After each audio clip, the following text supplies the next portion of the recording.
तो अब हम बात कर रहे हैं कि हमारे पास अलग अलग एजेस चल रही थी। जैसे हमारे पास एजेस कौन सी चल रही थी? पैलेयोलिथिक एज चल रही थी, मीजोलिथिक एज चल रही थी, नियोलिथिक एज चल रही थी।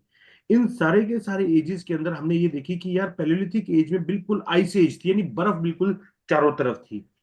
धीरे धीरे ये जो पैलेयोलिथिक एज है, इसका सारा का सारा हिसाब किताब क्या होता है, इसमें बर्फ पिघलना शुरू कर देती है।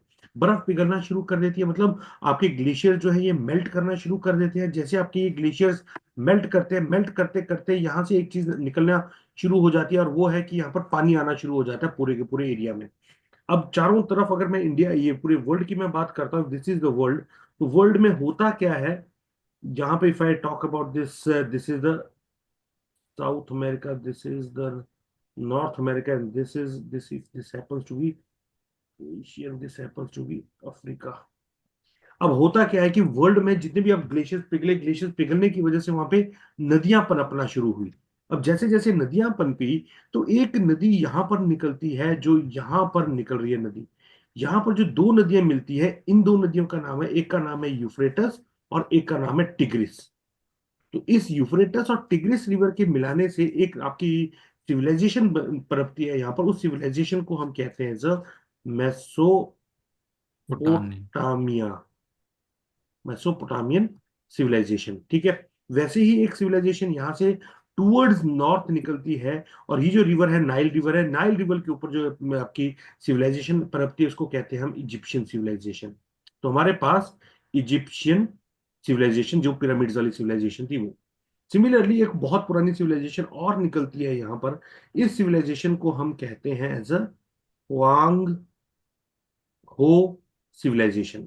ठीक है। ये हुआंग हो नदी पे एक और सिविलाइजेशन निकली, इस सिविलाइजेशन को कहते हैं एज अ हुआंग हो सिविलाइजेशन। सिमिलरली यहाँ पर हिमालय से वहां से एक नदी निकलती है, उस नदी को हम कहते हैं एज एन इंडस रिवर। तो जो ये civilisation Indus and its tributaries, Indus की ट्रिब्यूटरीज कौन सी है? रावी, चिनाब, सॉरी, सतलुज, ब्यास, रावी, चिनाब, झेलम। ठीक है। और इंडस मेनली। तो ये जो आपकी रिवर्स है, इन रिवर्स के ऊपर जो सिविलाइजेशन पनपी, उस सिविलाइजेशन को हम कहते हैं as an Indus valley civilisation. तो दोस्तों यहाँ पर एक सिविलाइजेशन पनपी जो कि in which civilisation we are interested, तो इसको हम कहते हैं as an Indus valley civilisation. ठीक है। और ये किस नदी के ऊपर आई? Indus and its tributaries. अब ये जो इंडस वैली सिविलाइजेशन है, इस इंडस वैली सिविलाइजेशन को अगर मैं देखूं तो हमारे पास हो क्या रहा है, ये हमारे पास पूरा का अगर हम ये कंसीडर करें रफ स्केच ऑफ इंडिया, तो अगर इंडस वैली सिविलाइजेशन की हम बात करें, तो इंडस वैली सिविलाइजेशन में ये सिविलाइजेशन की एक्सटेंट नॉर्थ में, जम्मू में एक जगह है मांड या मांडा। ठीक है। वहां पर ये इंडस वैली सिविलाइजेशन की शुरुआत होती है। शुरुआत का मतलब स्ट्रेच है। दूसरा, पाकिस्तान में चले जाओ, पाकिस्तान में यहां पर ईस्ट वेस्ट में एक सुख्त गेंदौर करके एक जगह है बलूचिस्तान में, यानी पूरे के पूरे पाकिस्तान को क्रॉस करके बलूच में एक जगह है सुख्त गेंदौर। वहां पर ये सिविलाइजेशन आपकी पनप रही थी दूसरे स्टेच में। तीसरी सिविलाइजेशन इसके साउथ में दैमाबाद। ठीक है। ये महाराष्ट्र में जगह है दैमाबाद, वहां पर ये सिविलाइजेशन पूरी पनप रही थी। और ये पूरे के इस ईस्ट वाली साइड पे आलमगीरपुर, यहां पर ये सिविलाइजेशन, यानी इस पूरे के पूरे रीजन में ये इंडस वैली सिविलाइजेशन यहां पर सारी की सारी फैल रही थी। इस पूरे रीजन में इंडस वैली सिविलाइजेशन फैली।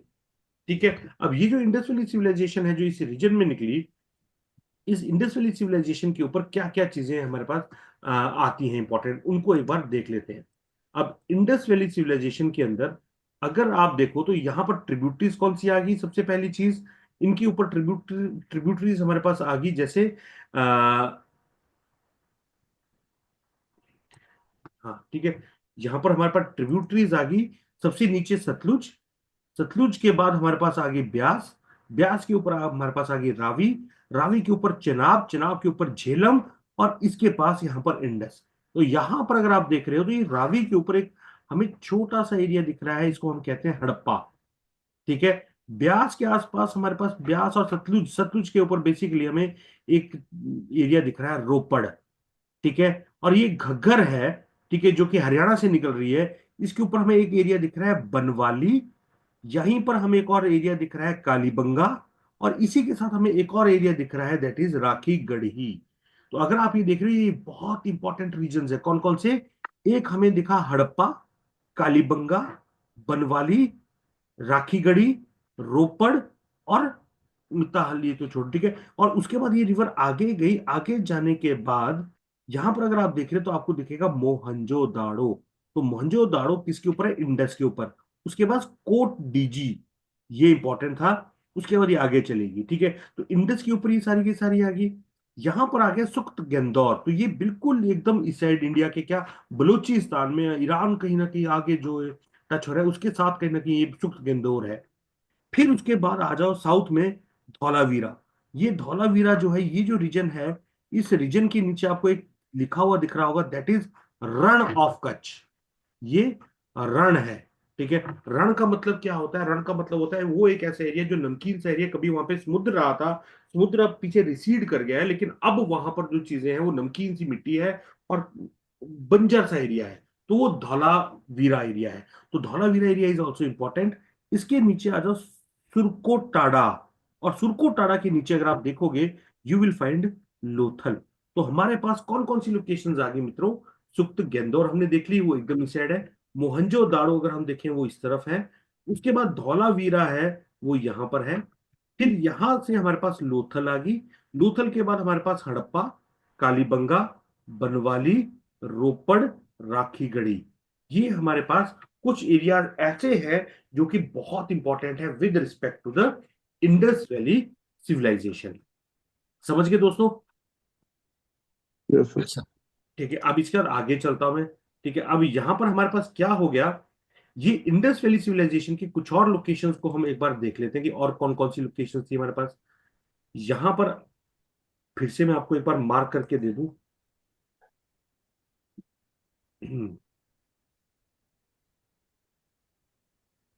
इस इंडस वैली सिविलाइजेशन में अब हम इसको एक और वे से देखने की कोशिश करते हैं। ये रूपनगर रोपड़ आ गए, यहाँ पर इंडस वैली सिविलाइजेशन है। यहाँ पर मांड करके एक जगह है, वहां पर सिविलाइजेशन है। उसके बाद आलमगीरपुर, ये एक सिविलाइजेशन यहाँ पर इंडस वैली की बैठी हुई है। उसके बाद दैमाबाद, ये वाली जो एरिया है, ये भी आपके पास इंडस वैली सिविलाइजेशन का है। उसके बाद रंगपुर, ये भी एक इंडस वैली सिविलाइजेशन का है। फिर उसके बाद अगर हम देखें लोथल, ये इंडस वैली सिविलाइजेशन का एरिया है, लोथल एंड रंगपुर। तो ये सारे के सारे इंडस, कालीबंगा, ये देखो, ये थोड़ा दूर है समुद्र से। आपको जो एक चीज नोट करनी है ना, वो आप एक चीज ये नोट करो यहाँ पर, कि इंडस वैली सिविलाइजेशन के जितने भी शहर हुए हैं, ठीक है, उन सारे शहरों में अगर हम देखें तो हमारे पास कुछ चीजें थी जो कि एक, ये देखो, ठीक है। यहां पर अगर मैं बात करता हूं, ये आई हमारे पास इंडिया का मैप। यहाँ पे एक चीज समझने की कोशिश करना, कि ये जो इंडस वैली सिविलाइजेशन के लोग हैं, इन लोगों को एक जगह में रहने की आदत थी, वो थी पहाड़ों में। तो ये, इन लोगों को ये पता था कि माउंटेन्स में कैसे डिवेल करते हैं, कैसे जीते हैं, ठीक है, पहला पॉइंट। दूसरा पॉइंट, इन लोगों को यह भी पता था कि उपजाऊ तलहटी वाले एरिया में कैसे रहते हैं, दैट इज प्लेन्स में। ठीक है, दो चीजें, पहली चीज माउंटेन्स में कैसे रहते हैं, इसको आता था। दूसरी चीज प्लेन्स में कैसे रहते हैं, इसको आता था। तीसरी चीज अगर मैं देखूं तो समुद्र के किनारे कैसे रहते हैं, इसको आता था। यानी इसको सी के किनारे भी रहना आता था इन लोगों को। चौथी चीज, यहां पे सबसे इंपॉर्टेंट, बीहड़, बायाबाद, बिल्कुल बंजर सा एरिया, वहां पर भी ये लोग रहा करते थे। तो अगर मैं देखूं तो ये इन सारे रीजन्स में इनको रहने की आदत थी। तो ऐसे नहीं थे कि इंडस वैली सिविलाइजेशन दोस्तों एक ही जगह पे एक ही टाइप के लोगों से, मतलब और एक ही टाइप के फिजियोग्राफिकल रीजन्स में भरी हुई थी, नहीं। इंडस वैली सिविलाइजेशन अलग। सर आपकी आवाज कटी सर। सर आपकी आवाज आवाज नहीं आ नहीं रही, आई। इंडस, सर आवाज नहीं आ रही।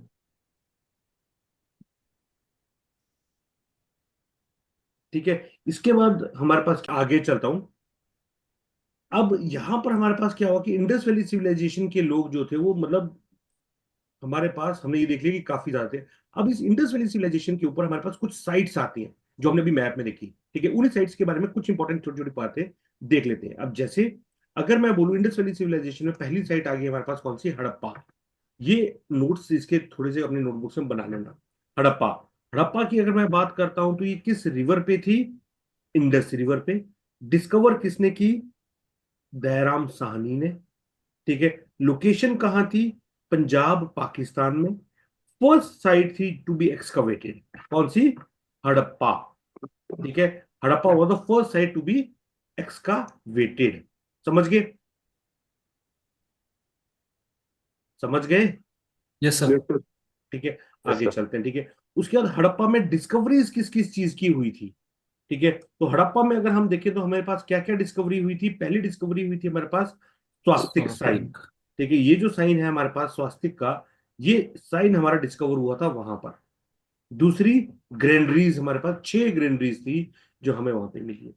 Wheat seeds on floor, floor के ऊपर हमारे पास वीट की कुछ सीड्स फैली हुई दिखी हमें। एक हमें जानवर दिखा, उसका एक सिंग हुआ करता था ऐसे करके, इसको हम कहते हैं एज ए यूनिकॉर्न। ठीक है। ये हुआ। उसके बाद हमें एक ऐसे 64 ऐसे स्टेलाइट के भी हमें मिली कुछ चीजें, जो हो सकता है उन्होंने खेलने के लिए यूज की हो। तो हमें अगर हम देखें तो हड़प्पा में हमें क्या मिला? हड़प्पा में हमें स्वास्तिक का साइन मिला, 6 ग्रेनरीज मिली, वीट सीड्स ऑन फ्लोर मिली, सील एंड यूनिकॉर्न मिली, स्टेलाइट डाइस हमें मिला। ठीक है। उसके बाद अगर हम बात करें मोहनजोदाड़ो की, तो दूसरी साइट हमारे पास कौन सी आ जाती है? मोहनजोदाड़ो। मोहनजोदाड़ो में हमें क्या मिला? मोहनजोदाड़ो की जो चीजें थी उसमें हमें क्या चीजें मिली? पहली, इसको डिस्कवर किसने किया था? आर डी आरडी में। बैनर्जी, 1922 में। लोकेशन सिंध पाकिस्तान में। Known as mound of dead, यानी हमें इसमें ज्यादातर मरे हुए लोगों की चीजें मिली। अब देखो यार, इसमें भी दो तीन चीजें आती हैं हमारे पास, अगर आप नोट करो। हम जो थे इन द पैलियोलिथिक एज, जब हमारी पैलियोलिथिक एज चल रही थी, उस टाइम पे उस पैलियोलिथिक एज में हम एकदम बिल्कुल we were like nomads hunters. Palaeolithic age में we were nomads and hunters. अब वहां पर हमारे पास कोई भी सोशल बॉन्डिंग टाइप नहीं थी। जैसे जैसे हम लोग नदियों के किनारे बसना शुरू किया, हमारे बीच में टेरिटोरियल आइडेंटिटी, और धीरे धीरे हम इवॉल्व करते गए। जैसे हमें न्यूलिथिक एज तक आते आते ऐसा भी देखने को मिला कि जहां पर इन लोगों ने दफनाया हुआ था, एक इंसान को जैसे दफना दिया, और इंसान के साथ एक किसी जानवर को दफना दिया। ठीक है। तो इसका मतलब क्या हुआ कि कहीं ना कहीं एक सेंस ऑफ वो आ गई कि यार मरने के बाद भी ये इसकी रक्षा करेगा, और समथिंग लाइक दिस। तो कहीं ना कहीं पैलियोलिथिक एज से धीरे धीरे जैसे जैसे हम इवॉल्व करते गए, हमें नई नई चीजें बीच बीच में आती गई। इसके बाद जैसे अगर हम और आगे गए पैलियोलिथिक एज में, तो हमें आगे जाके क्या मिला? हमें इंसानों दफन किए हुए ऐसे भी थे जिनसे बिल्कुल, जिनकी एंकल्स काटे हुए थे। अभी एंकल्स काटे हुए होने का मतलब क्या था? एंकल काटे हुए होने का मतलब ये था कि इनके वो हो सकता है कि जादू टोने टोटके में विश्वास हो गया हो। तो वो पैलियोलिथिक, मेसोलिथिक, नियोलिथिक तक आते आते ऐसे भी हो गए। और जब इसके बाद हम चाल्कोलिथिक एज में पहुंचे तो हमें डबल बरियल भी मिलना शुरू हो गया। ठीक है। डबल बरियल का मतलब क्या हो गया? एक लड़का और एक लड़की को इकट्ठा हो सकता है इन्होंने दफनाया हो। अब ये क्यों दफनाया होगा इन्होंने? उसके पीछे का रीजन ये हो सकता है कि कहीं ना कहीं आइडिया ऑफ टुगेदरनेस, या फिर ये मान के चलो आइडिया ऑफ मैरिज, कि मरने के बाद भी इकट्ठा रहे। इसके बाद थोड़ा और आगे हम चले हिस्ट्री में, तो हमें ये भी मिलता है कि यार जहाँ पे इन्होंने क्या किया हुआ है, एक बंदे को दफनाया हुआ है, तो उसके साथ इन्होंने खाना खुना भी दफना दिया। अभी खाना खुना क्यों दफनाया? इनके पास कंसेप्ट ये है कि हो सकता है ये बिलीव करते हो कि मरने के बाद ये जो इंसान है, ये उनको खाने की दूसरी दुनिया में हो सकता है जरूरत पड़ रही है। तो धीरे धीरे हम सोशल उसकी तरफ भी बढ़ रहे हैं, जैसे जैसे हम जंगलीपन से इंसानियत रूप में आ रहे हैं। पैलियोलिथिक एज में मैं एक और चीज बात करना चाहूंगा। पैलियोलिथिक एज में वी वर होमो इरेक्टस। ठीक है। इरेक्टस, होमो इरेक्टस मतलब हम खड़े होके चलना शुरू हुए थे। उसके बाद we became homo sapiens. Sapiens. और उसके बाद हम आए, उनको कहा गया as homo sapiens. Sapiens. Sapiens. ठीक है। तो ये हमारे पास एवोल्यूशन कुछ कुछ ऐसे करके चला था। ठीक है। सो होमो इरेक्टस, होमो सेपियंस सेपियंस। तो ऐसे धीरे धीरे करके हम इवॉल्व हो रहे हैं अपनी इस सोसाइटी में, अपनी इन सारी चीजों में। अब यहाँ पर हमारे पास अब और क्या हो जाता है? हमारे पास कुछ कुछ ऐसे करके आ जाता है कि हमने सारी की सारी मतलब एक और हमें साइट मिलती है, उस साइट को हम कहते हैं मोहनजोदाड़ो। और मोहनजोदाड़ो में भी हमें बहुत ज्यादा डेड बॉडीज मिलती है, उसको हम कहते हैं as a mound of dead. ठीक है। तो उसके बाद आगे चलो, मोहनजोदाड़ो में और हमें क्या चीजें मिली यार, बहुत इंटरेस्टिंग ग्रेट चीजें मिली बात। हमें। ग्रेट बात, देखो इंडस वैली सिविलाइजेशन में एक और चीज याद रखिएगा, ये इंडस वैली सिविलाइजेशन है तो जो ये ऊपर वाला पार्ट था, इनके दो टाइप हुआ करते थे। एक ऊपर उठा हुआ पार्ट हुआ करता था और एक पार्ट नीचे था, ठीक है। ये जो नीचे वाला पार्ट था, यहाँ पर लोगों के घर हुआ करते थे, और ये जो था ये बिल्कुल 90 डिग्रीज में कटा हुआ एक शहर था, ठीक है। तो ये जो ऊपर उठा हुआ पार्ट था, इसको कहते थे सिटाडेल। क्या कहते थे? सिटा गार्डन। गार्डन। सिटाडेल, ठीक है। अब इस सिटाडेल में ये क्यों हुआ करता होगा? ये इसलिए हुआ करता होगा क्योंकि यहाँ पर उस टाइम पे लोगों को ये मान्यता होगी कि जितने भी पवित्र काम है वो सारे के सारे काम यहाँ पर होने चाहिए, और लोगों के घर यहाँ पर। और ये भगवान के नजदीक कोई ऐसी, जैसे कंसेप्ट ऑफ मतलब अदर सिविलाइजेशंस आल्सो, उनमें भी यही था कि ये चीजें सारी की सारी भगवान के कहीं नजदीक होगी तो भगवान से सीधा माइट भी बात कर सकते होंगे। तो वो चीज जो थी वो यहाँ पर कंसेप्ट यहाँ से उठ के आता है, तो उसको हम क्या कहते हैं, एज अ मतलब सिटाडेल। अब इंडस वैली सिविलाइजेशन में जितने भी हमने शहर देखे, ज्यादातर शहरों में हमारे पास ऐसा ही कंसेप्ट बना। क्या? कि कुछ सिटाडेल थे, कुछ इनके नीचे के थे। अब ये जो नीचे वाले शहर सिटाडेल थे, कुछ शहरों में हमें सिंगल सिटाडेल मिला, कुछ शहरों में हमें बहुत ज्यादा सिटाडेल मिले, दो या तीन, ठीक है। उन्हीं सिटाडेल में से मोहनजोदाड़ो में हमें एक चीज मिली, that is the great bath. ये भी हो सकता है कि जैसे हमारे पास जहाँ पे हम रिलीजियस प्लेसेस पे जाते हैं तो वहां पर हमारे पास एक सरोवर होता है या कुछ ऐसे करके होता है जहाँ पे हम डुबकी लगाते हैं, पवित्र। तो ये हो सकता है कि इनका ग्रेट बात कुछ वैसा रहा हो। वी डोंट नो कि ये सच्चाई में क्या था, बट ऐसा कुछ हो सकता है। तो ये भी कुछ इंपॉर्टेंट था, तो ये भी हमें कहाँ पे मिला, इन मोहनजोदाड़ो। उसके बाद ग्रेनरी हमें मिली वहां पर। हमें वहां पर एक ब्रोंज की डांसिंग गर्ल मिली। ये है ब्रोंज की डांसिंग गर्ल। ये जो डांसिंग गर्ल थी ब्रोंज की, ये हमें वहां पर मिलना शुरू हुई, ठीक है। उसके बाद पशुपति नाथ सील मिली हमें। अब ये सील्स क्या हुआ करती थी? ये सील्स कुछ ऐसे करके होती थी, एक टोकन हुआ करता था काइंड ऑफ, कि ये चीज जो है ये यहां से आई है, तो उसको हम कहते थे सील। तो हमें इंडस वैली सिविलाइजेशन की सील मिली थी एक, और पशुपतिनाथ उस पे एनग्रेव्ड थे। प्रेयर हॉल मिला हमें, और कॉटन के इनके कपड़े भी मिले। तो यानी अगर हम देखें तो इंडस वैली सिविलाइजेशन में काफी चीजें हैं जो हमें इसके दौरान मिली हैं, ठीक है। उसके बाद आगे अगर मैं चलूं,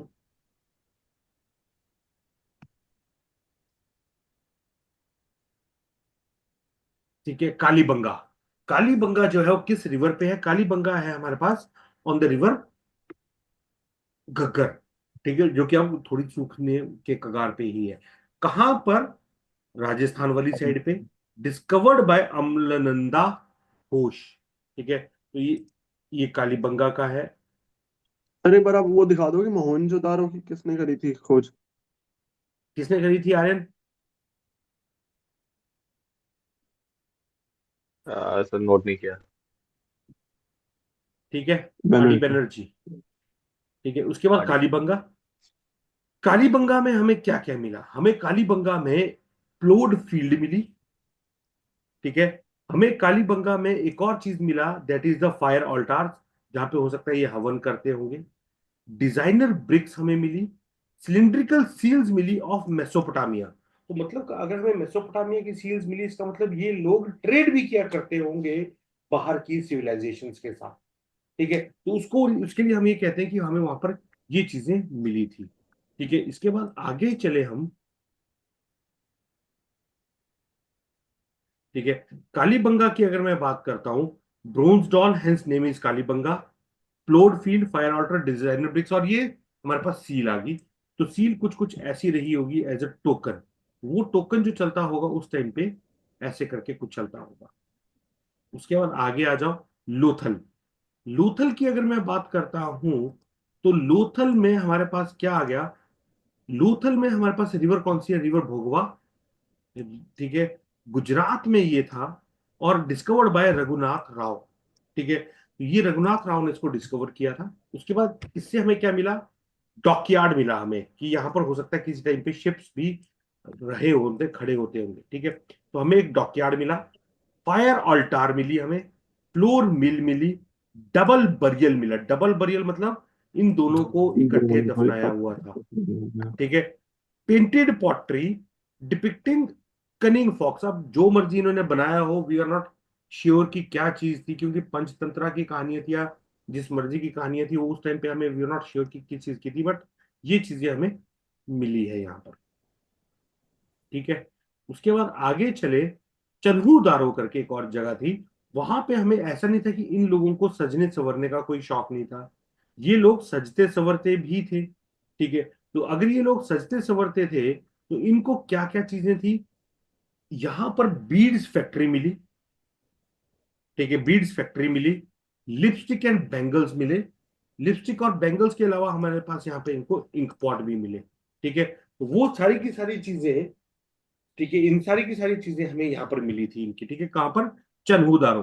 तो Chanhudaro is important for these makeup का सामान जितना भी इनका था वो वहां से आता होगा, ठीक है। इसके अलावा आगे चलते हैं हम, धौलावीरा।